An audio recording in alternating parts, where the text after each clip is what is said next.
What's up, everybody? Welcome back to another F1 2019 Career Mode episode. Today we are at the Sochi Autodrome in Russia for the Russian Grand Prix. Last time out in Singapore, we got 3 major upgrades, one to each area of the car, and that propelled us to our career best finish of second place, the same result we got in Canada.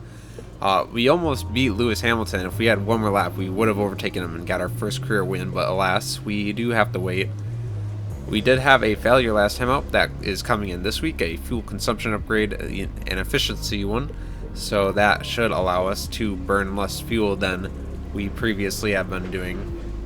More good news, we have a dry weekend this weekend, dry qualifying, dry race, and going back to the R&D, you can see that we are right behind Red Bull. They don't increase their R&D chart, but we do, and Racing Point also have a big boost in their R&D chart, so they are a lot closer to us than they were last episode, and that should mean that the fight for 4th place in the constructors standings isn't quite over yet. They are still pretty close, even with the awesome result we got last time out, and it could end up being a fight to the finish if the R&D chart paces like this. And we also have to worry about the regulation changes that are going to be coming in a few races, and we're going to have to adapt parts to make sure we don't lose any performance. But here we are at the end of Q1. As you'll see, we go pretty slowly, 134.8, while Lewis Hamilton sets a 133.9, so we're nearly a second down. And we have to go for a second run, but I mistime it, and we don't get across the line for our second lap, but fortunately we do still make it through the Q2 with P12 with our original time. Grosjean makes it through too, so nothing to complain about there. Our times in Q1 really don't matter. You can see we're a second point 2 off the pace. As we go into Q2 here, we are about to set our first flying lap. We still have 2 fresh sets because I didn't get a time on the second set in Q1. We go P9 initially, so that's not great. And as you can see, we're going out for our flying lap here, and you check the timer, we only have 13 seconds to get across the line, so I once again mistimed it. And as we go through this turn right here, I'm just gonna put a little too much throttle into it, and that's gonna be our session over. Fortunately, we only dropped the P10, so that means we actually make it through for Q3, and we don't have to worry about getting eliminated in Q2. So, got really lucky twice so far in this qualifying session. See, Roman Grosjean makes it through in the Q3 as well with the P8 and Q2. But since we didn't set a flying lap on our second set of fresh tires in Q2 again, that means we're going to have 2 fresh sets for Q3 as we come across the line here. For our first flying lap, you'll see we actually go fastest in this session, a 133.5. And here we go. This is going to be the start of our second flying lap in Q3. And this time I drove out myself because I did not want to worry about accidentally mistiming it and missing the timing for the my second flying lap. As you'll see as I go through this corner, I'm a 10th up right now, but we're going to gain massive time. I lost a lot of time on the first flying lap around that fast left-hander. We gained nearly 2/10 around that turn, and as we head across to the end of the lap here, you can see that we've fallen down into third. Bottas and Vettel have overtaken us, but I am nearly 4/10 up on my time. As we cross the line here, what's it going to be? Pole position. We managed to get our first pole position of the career mode. Our previous best qualifying result was P2 in Canada, and we have beat it here. We beat Bottas by 0.2 of a second, so awesome result. Hopefully we can manage the position in the race and we don't lose out on race pace to the other top teams. Good afternoon from Sochi as we prepare to get underway for the Russian Grand Prix. The championship battle has some time to go yet, but still expect no quarter to be given here on this circuit that made its debut in 2014 and has already seen some classic racing. It's full throttle for around 56% of the lap here at the Sochi Autodrome, a 3.6-mile run around the site of the 2014 Winter Olympics. 12 right turns and 6 left turns give us a total count of 18, with passing opportunities available into turns 1 and 13.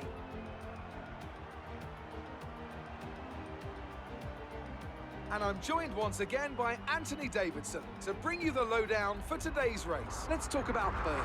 That was a great podium in the last race, so can they keep that momentum going this weekend? It's always nice to come into a Grand Prix weekend on a high, but your expectations are based much more on your practice and qualifying runs. So it's the momentum from those sessions that they'll be hoping to carry into the race today. It's time to take a look at our starting grid for today's race. Bird lines up on pole position, and it's Valtteri Bottas that completes the front row.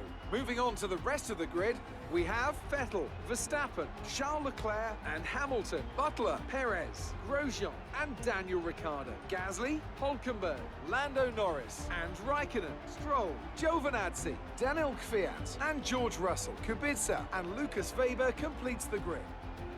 And with preparations almost complete, let's head down to the track.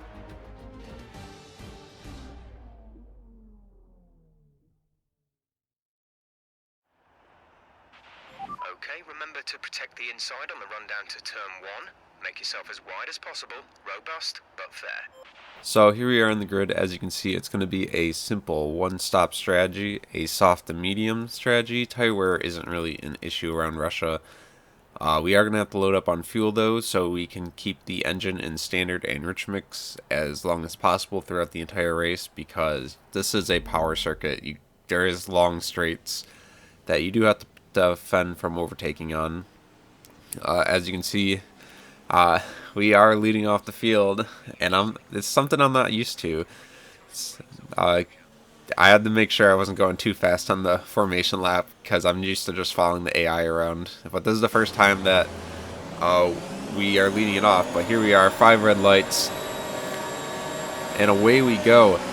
We have to make sure we get a good exit here, or because we could get overtaken down the long straight. You saw it with Sebastian Vettel overtaking Leclerc in real life, and I think Bottas is going to do it to me as he goes up the inside. I didn't get a good start enough. We're going to try to brake late and try to overtake him around the outside, and we're side by side going through turn 3 now.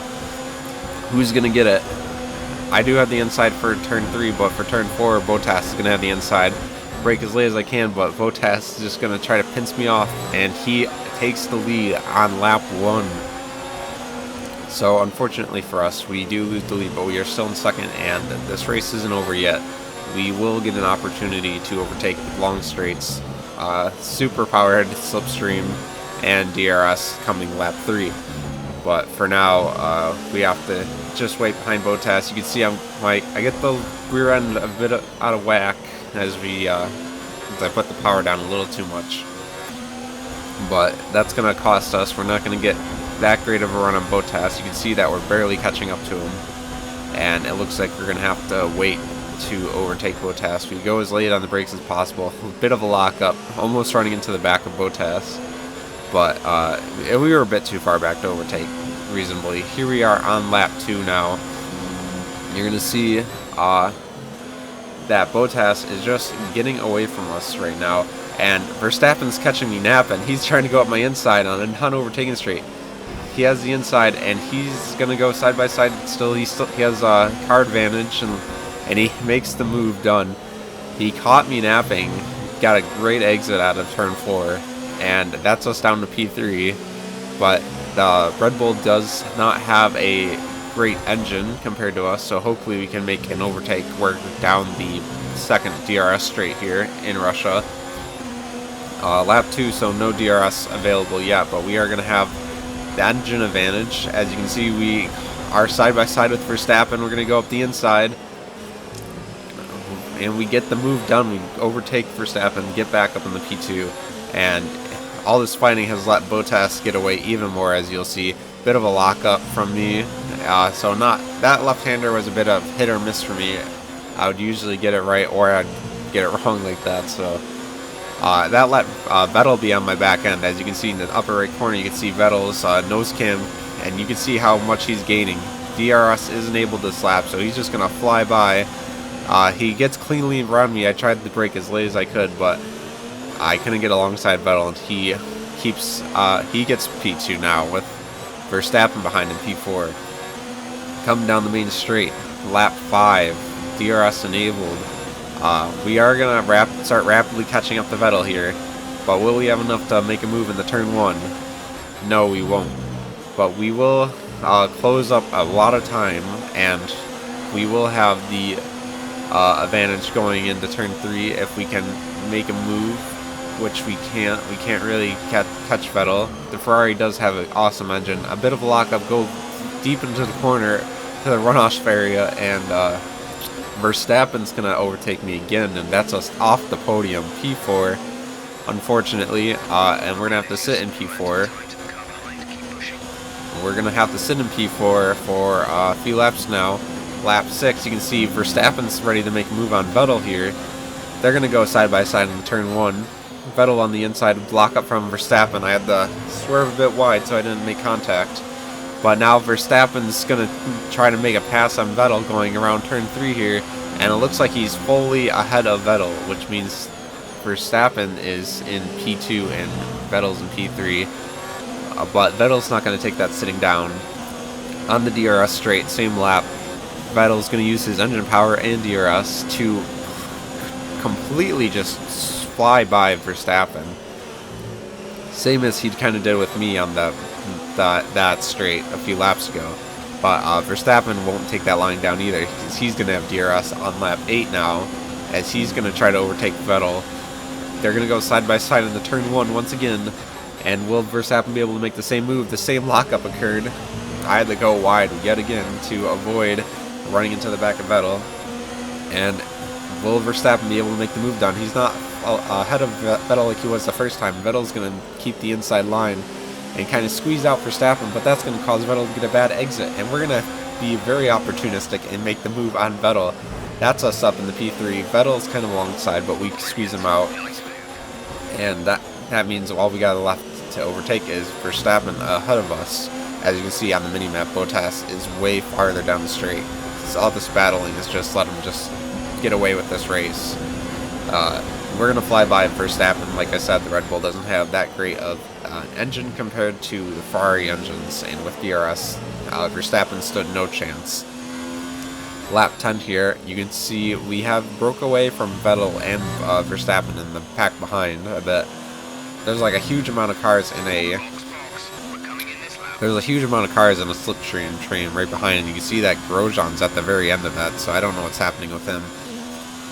But as you heard our race engineer say, we are coming in this lap, lap 11, and I believe Vettel and Verstappen are both coming in as well, so they aren't going to let me get the undercut on them to even break away even further. They're going to come in on the same lap. And we'll hopefully make an undercut on Bottas because he didn't pit yet. We're going on the medium tires. And we had a okay pit stop. I don't have any pit stop boost, so 2.6 is fine as the pit stop time. We are going to come out here in P14. We are basically behind everybody who hasn't pitted yet. So as you can see, the Williams of Kubica is up ahead, and we are going to have to overtake him to... we will probably run into him before he pits. As you can see, we are finally catching up to Kubica. Kind of getting in his dirty air a little bit, but he's actually going to pit this lap, but I believe that we are going to get DRS off him. I don't know where the activation point is, but I think it's on that mini straight right before the pit exit, so we should get DRS. But don't quote me. Let's find out. No, we don't get DRS, so I was wrong. But as you can see on the counter up ahead, you can see Bottas is on the hard tires. I do not know what Mercedes were thinking. Maybe they're just really bad on tire wear at this point in the season, but I feel like having medium tires take you to them is easy enough, and I don't know what is up with Bottas. You can see he's on hard tires, and we've closed up quite massively to him. And now we are right behind. I believe we are in DRS range. We're definitely in slipstream range at this point. DRS on. We're going to come flying down the main straight. Mercedes may have a good engine, but we have the power of less drag on our side. Going to make the move around the inside of turn 1, and that's us up in the P1. Lap 23 now. We have around 5 laps left just in this race, and Bottas is still right behind me. Even with his hard tires, he is able to stick right behind me with the slipstream power that you have available. But now Sebastian Vettel is caught up. He managed to break loop away from Max Verstappen, and now he's looking really racy on his medium tires, right behind Bottas, who got a poor exit out of the turn, both with DRS, but Vettel has a much better run at Bottas than he got out of that final corner, and he's going to go up the inside, and he's going to try to take P2 away from Bottas. Coming around the outside, he manages to do it. P2 for Vettel. Bottas has thrown away this race. Mercedes has thrown away this race by going on to the hard tires and not the mediums. And as you can see, final lap here, as we come around the final corner, we managed to keep P1. We managed to hold back Sebastian Vettel. We're going for the fastest lap, but will we get it? When we do, P1 fastest lap. Yes, you've done it. Well done.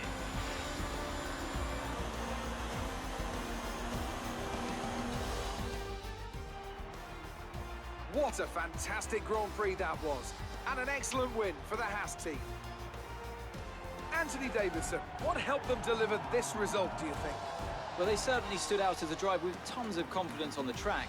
I think their ability to keep their cool, even during some of the more hectic parts of the race, meant they were able to capitalise on the mistakes of other drivers, giving them the opportunity to make their way to the top spot with ease. Haas are no doubt happy with today's performance, having secured the win this weekend. And our drivers are making their way out for the podium celebrations as we speak.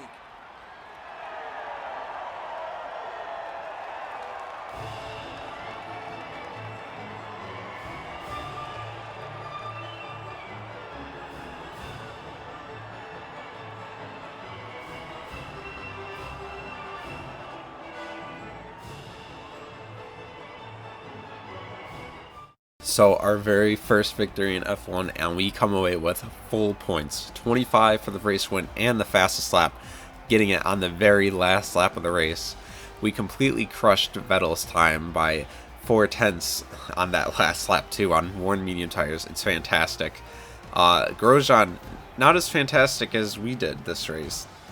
He finishing all the way down in P10, losing a position in P9. I don't know what's happening with Grosjean. He's just hasn't performed all season. He's not gonna look good on his contract review to see me coming in on podiums and winning races, and him coming all the way down in P10 in the exact same car.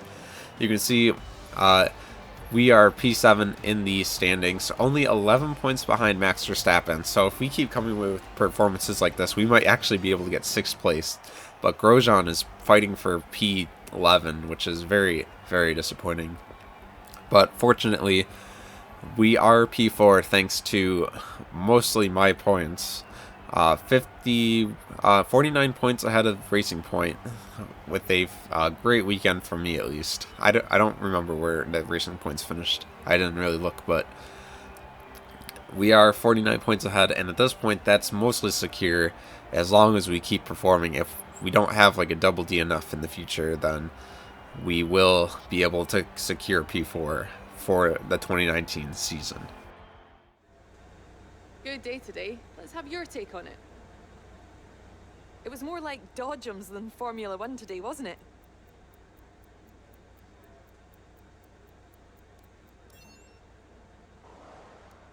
You took the top points today. Was it a comfortable win?